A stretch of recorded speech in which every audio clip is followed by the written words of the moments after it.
पाकिस्तान और भारत की सीमा पर एक भारतीय जिला है बाड़मेर। यह जिला राजस्थान के पिछड़े इलाकों में से एक है। कई साल पहले जब भारत और पाकिस्तान के बीच सरहद की एक लकीर बनी, तो जमीन के साथ साथ आम जनता को भी अपने परिवार, धर्म और अपने घर से अलग होना पड़ा। इस बीच पड़ोसी मुल्क की सीमा पर कई परिवार ऐसे भी थे जिन्हें मजबूरन पाकिस्तान की सरजमी पर रहना पड़ा। जुल्मों से परेशान होकर कई परिवार सरहद पार कर भारत तो लौट आए, लेकिन यहाँ भी भारतीय नागरिकता ना होने पर अपने अस्तित्व का परिचय दे पाने में नाकाम रहे। हालांकि बीती रात जब केंद्र की मोदी सरकार ने नागरिकता संशोधन कानून यानी CAA को लागू किया, तो इस इलाके के लोगों ने पटाखों और मिठाइयों के साथ CAA का जोरों शोरों से स्वागत किया। देश में CAA के लागू होने से इन परिवारों के हिंदुस्तानी होने के रास्ते खुल गए हैं। जश्न मनाते इन लोगों में से एक परिवार रिंकू देवी का भी है।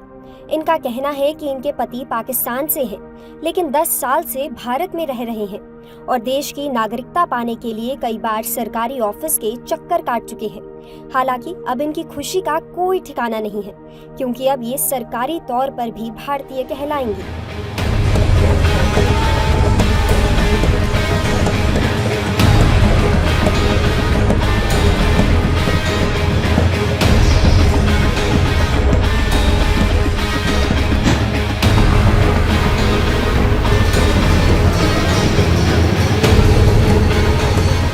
मेरा नाम रिंकू है और हमें बहुत खुशी हुई है कि अमित शाह और नरेंद्र मोदी जी ने ये CAA लागू किया है। हमें ऑफिस के चक्कर नहीं काटने पड़ेंगे और हमें जल्दी नागरिकता भी मिल जाएगी और उनको बहुत बहुत धन्यवाद कहते हैं हम लोग।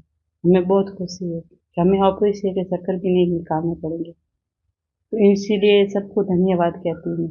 तो पहले कितनी दिक्कतें होती थी? पहले बहुत दिक्कतें थी, ऑफिस फिरना करना, कागज वागज करना, बहुत परेशानी का काम था एक तरह का।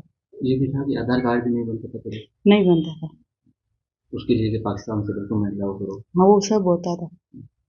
अब ये पूरे डॉक्यूमेंट कोई अनिवार्यता नहीं रहेगी। हाँ बहुत खुशी है आपको? बहुत बहुत खुशी है। केवल रिंकू देवी ही नहीं, ये कहानी सरहदी बाड़मेर में बसे करीबन 8000 पाक विस्थापित लोगों की है। पाक विस्थापित संघ बाड़मेर के जिला अध्यक्ष नरपंथ सिंह धारा का कहना है कि पाकिस्तान की अल्पसंख्यक विरोधी सत्ता ने उनसे उनके जीने का हक तक छीन लिया था। परेशानी इतनी बढ़ गई थी कि उन्हें अपनी इज्जत और जान बचाने के लिए सरहद पार से भारत आना पड़ा। के प्रधानमंत्री जी का, देश के गृह मंत्री जी का और राजस्थान गवर्नमेंट के मुख्यमंत्री जी का और स्थानीय सांसद का, जिन्होंने अपने अथक प्रयासों से इसी प्रकार की कई गतिविधियां CAA के खिलाफ भी हुई। कांग्रेस के लोगों ने कई प्रकार की अड़चनें पैदा की। उनको ये पता नहीं था कि पाकिस्तान के अंदर, अफगानिस्तान के अंदर, बांग्लादेश के अंदर रहने वाले हिंदुओं के साथ किस प्रकार के अत्याचार हो रहे हैं।